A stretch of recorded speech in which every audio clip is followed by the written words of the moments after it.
2019 is almost over already. Dear Lord, where does the time go anymore? It's been a very active year of Let's Plays for this channel, Good Old Days Gaming, and the first full 12-month year that was fully monetized the whole way through since I've started making gaming videos nearly 3 years ago now under a different channel name. In that sense, it was a pretty big year, but in other ways, I still kind of believe 2018 saw better content and more diverse content from me, despite having slightly worse quality video and sound back then. But let's take a moment now to look back at 2019 Good Old Days Gaming and say a few words about the projects that filled that time.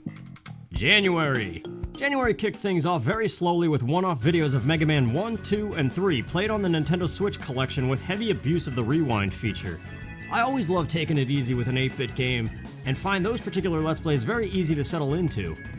At the time, this was my way of still producing content during a time of mass uncertainty concerning whether I even wanted to continue or go on a hiatus, as the tail end of 2018 was kind of mentally a very dark time for me.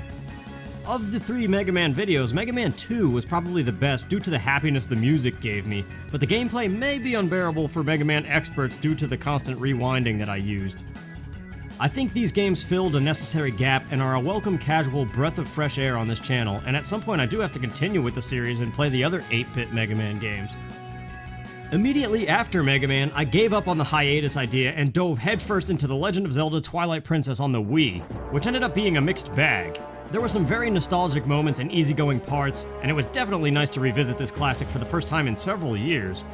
But there were also a handful of depressing rants in the commentary that did receive rightful criticism from some viewers.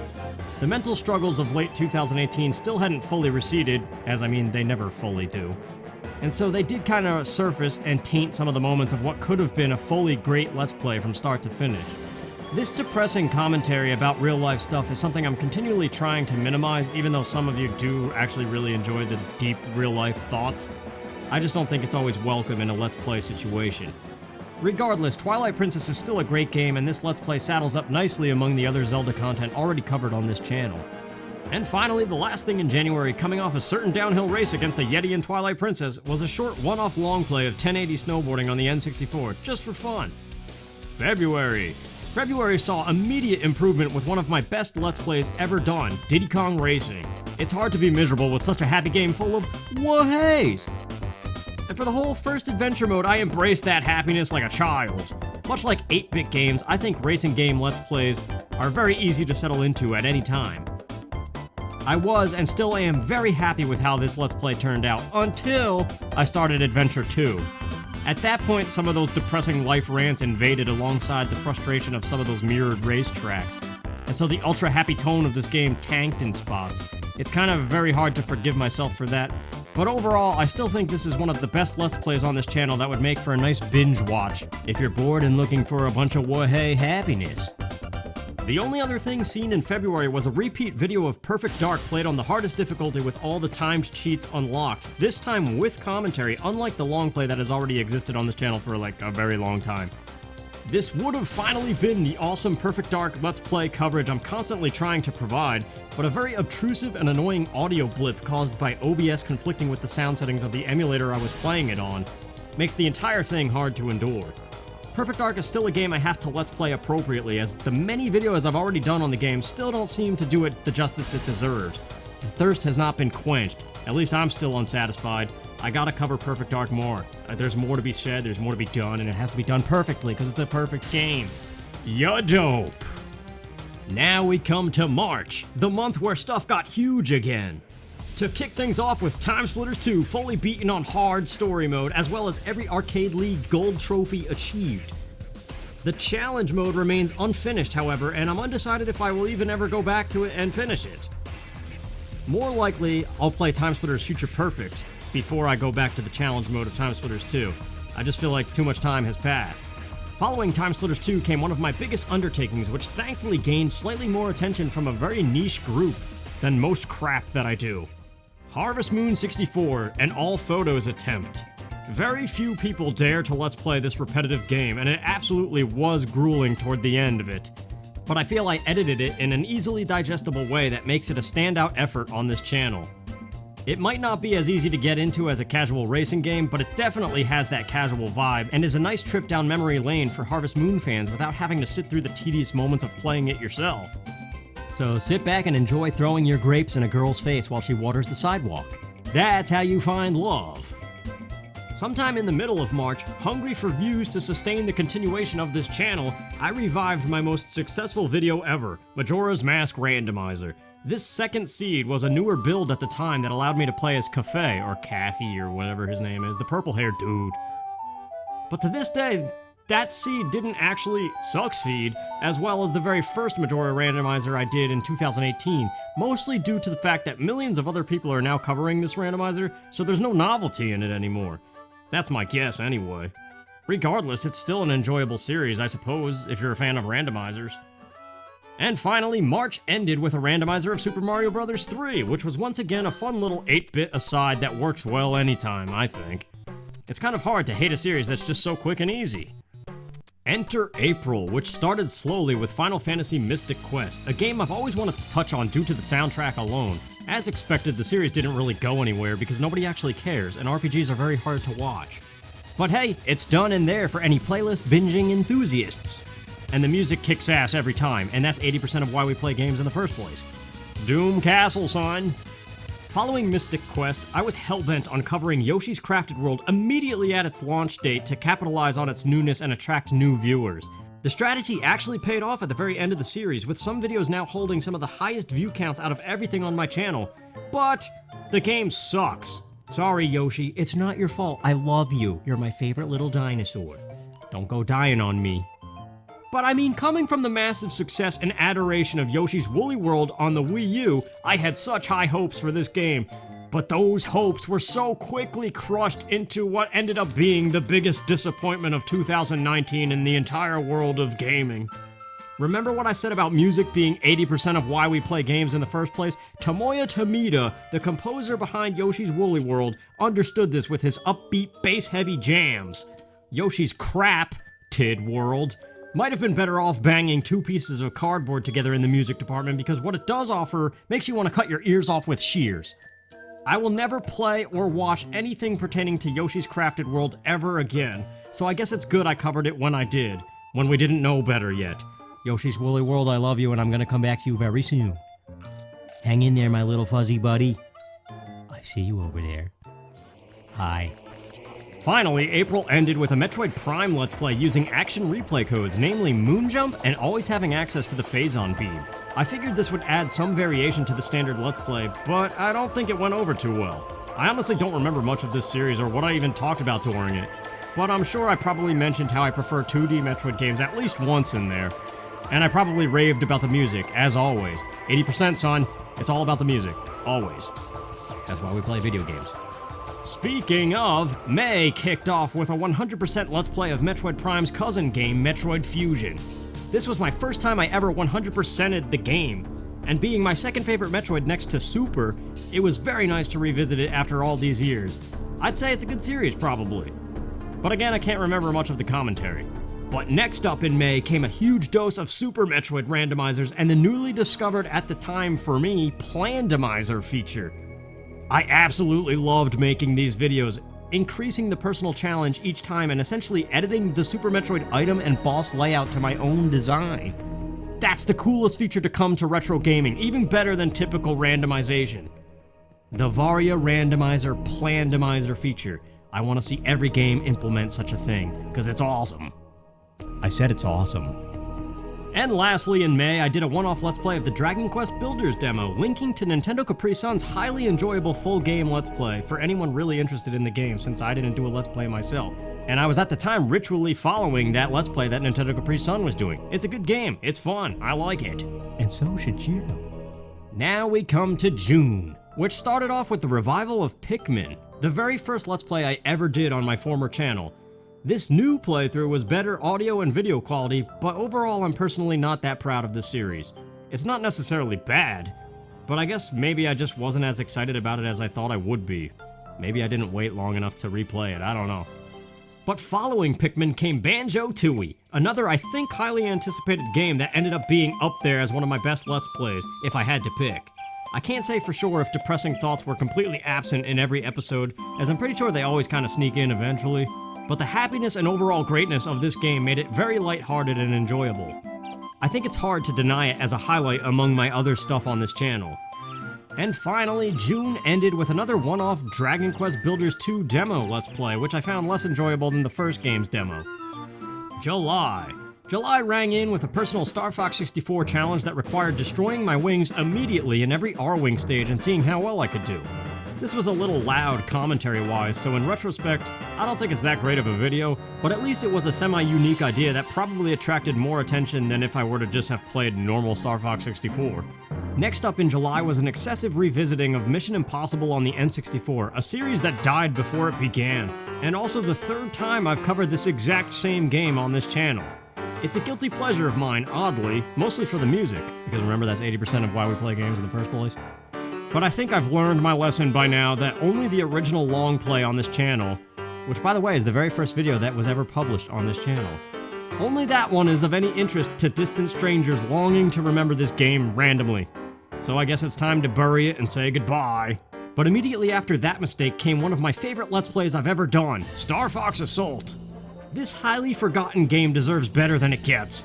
And so I tried to wring my tiny voice out in its defense in the form of a happy mood Let's Play, a detailed review, and even a video highlighting Slippy Toad's worth as a Star Fox pilot. I have a feeling that all of it, however, is just going to be another one of those projects I'm super proud and happy about that just goes nowhere. It takes a very popular internet personality to attract and sway people in favor of Star Fox, so it may seem. And well, I guess I'm just not that guy. Ain't it a shame? Ain't it a shame? Further into July came Mario Maker 2, which finally forced me to get a Nintendo Switch Online membership, which is now regrettable, as the game seems to have died for everyone. Mario Maker 1 had such a long life of excitement compared to this game, and I'm still unsure of why or what it even is. There may be a resurgence soon, but for now, until the next update at least, it seems to have been nothing but a brief stint of enjoyment. And so, I ended July with another attempt to dig myself out of moderate suckage, this time coming back to Ocarina of Time Randomizer for the first time in a year, to hopefully please the larger subscription base. I seem to recall it doing fairly well with only slight criticism, so I guess that's good. Enter August, which started immediately with another Ocarina of Time randomized seed, this time with more stuff enabled for interest value.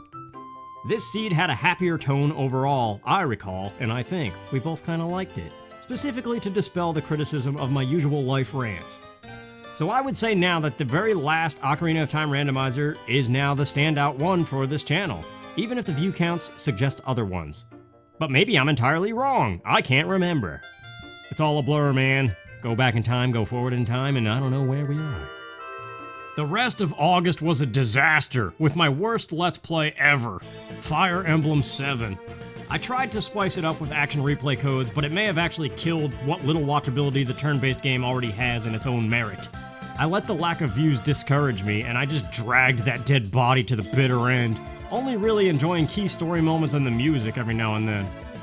It is very unlikely that I will ever touch a Fire Emblem game again on this channel for this very reason, except maybe Path of Radiance, if I get that desperate for a time filler. After all, it is the only other Fire Emblem game I've ever played. At the very end of August, to desperately try and counter the horrible performance of Fire Emblem, I recorded probably my best known video of 2019, Majora's Mask Randomizer, the Super Lucky Seed. It's the one where I find Fierce Deity's Mask and a million other great items almost right away. Just like 2018, I owe all of 2019 to this video, as these Majora randomizers are the only actually statistically successful things that keep this channel afloat, if only briefly.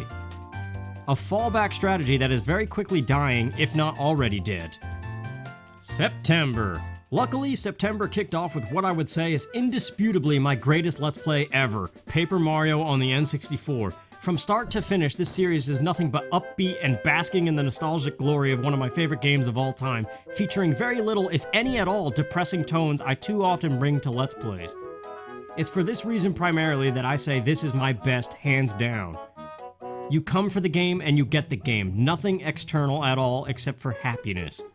Some of you have even agreed via comments that this one is up there among my other Let's Plays, and I greatly appreciate the support of these non-randomizer videos. So I definitely thank you for following along with this one in particular. Speaking of, September also hosted another Majora's Mask randomizer, this one entitled The Angry Seed. This thing is the polar opposite of everything I just said about Paper Mario, fueled by a fed-up attitude and burnt out on the whole randomizer thing. It still possesses some interest being a randomizer, of course, and it also features some very tight moments against the in-game clock, which is kind of exciting. But even the view count on it suggests that this game is not as popular anymore, and therefore future randomizers may not even be a reliable way to sustain this channel as before, even if they're happy randomizers. So yeah, out of all of my Majora's Mask videos, I shoved this little grumpy one down at the bottom of that playlist because it's just too grumpy. And finally, September ended with an unnecessary Let's Play of Shadows of the Empire on Jedi difficulty, once again a third time covering an unpopular game, this time with commentary. It was solely just to say I did it and to quench a thirst to play the game again and have another proof for it for all the naysayers on the non-commentated versions. Kind of dumb, really. But at least we're officially done with Shadows of the Empire now, and I'm probably never gonna play it again. October started off with a second seed of A Link to the Past Super Metroid crossover randomizer, this one having no audio hiccup like the first one was plagued with. I can't vouch for this series though. There seems to always be something with the commentary that I hate, despite the core concept of this randomizer being awesome. The views once again prove that the interest is also no longer there for this particular randomizer though, so it is unlikely that I will ever touch this crossover again. I'm more likely to play randos of the individual games themselves as they have more features to mess around with anyway. But yeah, overall this one was kind of lukewarm this time around. Luckily, October picked up with another unlikely Let's Play that I'm super proud of, Super Mario Kart. Once again, this series speaks to my point about smaller games and racing games being easily digestible goodness at any time. It's just 10-minute increments of casual racing and talking about nothing, really. A perfect tune-out and de-stress scenario. The bonus video at the end of it oddly did very well compared to the rest of it, which makes very little sense to anyone but YouTube, I guess. But either way, this small series shares a lot of the easygoing vibe that Diddy Kong Racing had, so for that it's good and now a nice binge playlist for anybody who likes to do that kind of thing. I hope you enjoy it as much as I enjoyed making it. Next in October came Resident Evil Remake on the GameCube, which was kind of a never look back thing that I'm going to pretend didn't even happen. The game just does not make for a good watch, so I can't blame anyone for skipping it. But it's there, so yay. Moving on. Next came a double dose of Let's Plays that bled into November. The first was Yooka-Laylee and the Impossible Lair, a Donkey Kong Country-style platformer made by many of the same people as back then that I greatly enjoyed. The soundtrack is fantastic, the action is fast and fluid, and the stage design is pretty nice and sometimes quite challenging as well.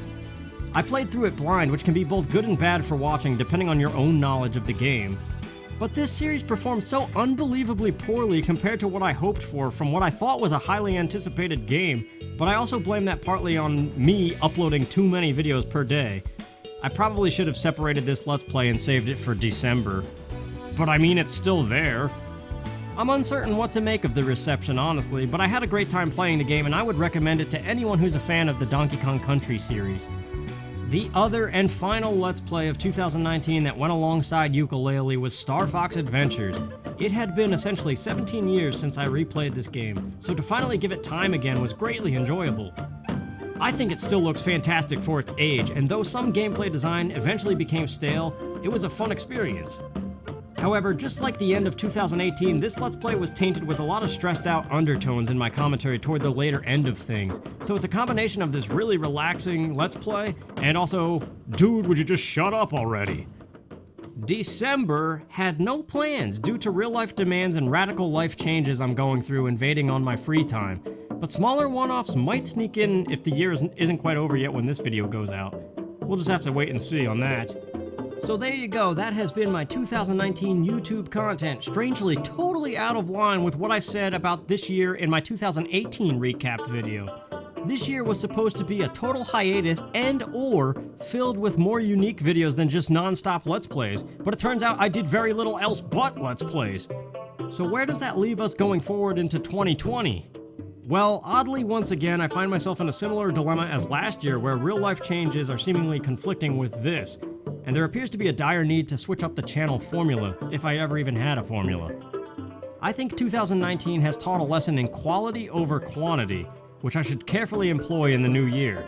I did a lot of random crap this year that didn't need to be done and/or didn't really end well.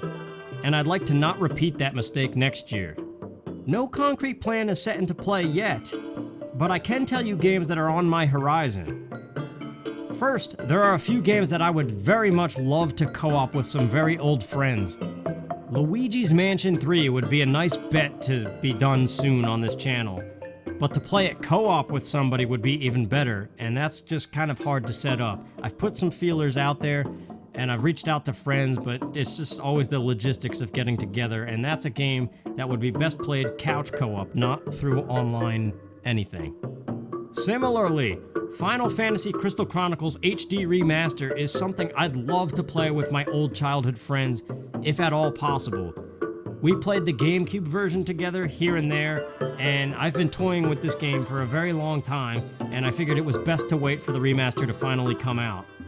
And I just think that would be a great series to finally do something co-op and get all of my friends together again and set out in the same caravan.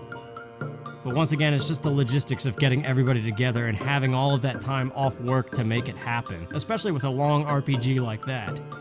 But it is definitely probably, I would say, my biggest project that I want to do. Super Mario World is a game I've been wanting to maybe play with my closest friend growing up, or my dad, the latter of whom already has rejected the idea, which I understand. There's a number of other smaller, older co-op games that me and my best friend could cover for bite-sized content if we agreed on it and found the time to do it. And just another one to name drop real quick for co-op is Yoshi's Woolly World. That game was so good, I would even replay it solo again. But I think I'm really interested in co-oping with friends, if at all possible, this upcoming year. And that would be a good one to revisit. As far as other games I'm thinking of non-co-op, Animal Crossing New Horizons is a game I'd love to cover somehow, if that's at all possible to dedicate that much time daily the way the game is designed to be played. I think it would create an easygoing experience without much pressure of commentary because every day would be something different and inconsequential to talk about. You just kind of load it up and just start rambling some stuff and have fun. Paper Mario: The Thousand Year Door is a game I've been talking about covering, so that will definitely come in due time, probably sooner in the year. Then of course there's Mario Sunshine and Mario 64, and maybe even the 2 Mario Galaxy games if I'm able to get a hold of those games, because I don't own them. Then there's Mystical Ninja starring Goemon that I've been kind of talking about here and there, and I know some of you are really waiting for that one. But after those games, we kind of run into an issue where a lot of the major childhood games that were big in my life have been covered on this channel. The only other games that I still own and could cover and know what I'm doing are the Donkey Kong Country series, some of the Kirby series, Mega Man X Collection on the GameCube, Sonic Collection on the GameCube, specifically 1 and 2, I don't really know the other Sonic games that well, Mario Kart Double Dash, Pikmin 2, Time Splitters Future Perfect, Wave Race 1 and 2, the Rogue Squadron games, and some of the Pokemon series. Oh, and Yoshi's Island as well. So as you can see, a lot of the big hitters have already been covered, leaving smaller, less interesting games up for grabs. Any game I did not just mention would probably be a blind playthrough, which doesn't always go well. So, the push for different content, or at least to get more creative, is upon me whether I want it to be or not, just as job changes in my real life are upon me. Another thing that could also affect how much content I put out this upcoming year. So there's a lot of unknowns. But with that, there's nothing really else left to say, but thank you for all your support this year and continuing to put up with my game choices and my sometimes iffy commentary. I'm hoping to deliver better, more diverse, and also happier content in 2020, and I'm really hoping to connect with some of my old childhood friends and record some cooperative multiplayer games for the first time on this channel, if we can schedule it between life's endless demands. I'm also still considering further support options like Patreon and merchandise, but the future is always relatively unknown, so who knows, and I definitely don't want to promise something like that and then not also be able to deliver a steady stream of content. But anyway, thanks again for another year still alive on YouTube, and I hope to see you next year too. Happy New Year.